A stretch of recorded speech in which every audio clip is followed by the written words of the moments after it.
আমরা cultural campaign 2020 জানুয়ারি মাসে আমরা 33তম শেখর স্মৃতি নাট্য উৎসব আমরা অনুষ্ঠিত করেছিলাম। এরপর আমরা আমাদের সাংগঠনিক দুর্বলতার কারণেই আমরা নাট্য উৎসবটা করতে পারিনি এবং এবার আবার আমরা একটা উদ্যোগ নিয়েছি।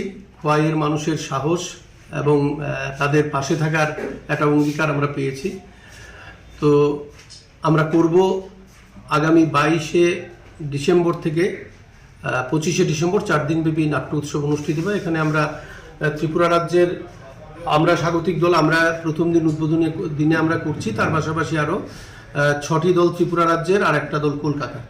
এই 8টি দল দুটো করে প্রতিদিন নাটক, উদ্বোধনী দিনেও দুটো নাটক, আমরা টোটাল 8টা নাটক 4 দিনে আমরা করছি। এখানে আমরা চাইছি দর্শকদের আবার ফিরে আসা, হলমুখী করা।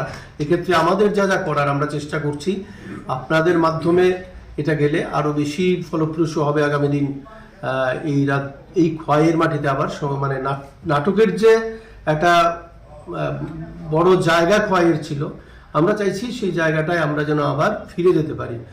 এই উদ্দেশ্যে আমরা যাচ্ছি। আর আমরা উদ্বোধনী দিনে আমাদের উদ্বোধনী মঞ্চে উপস্থিত থাকবেন আমাদের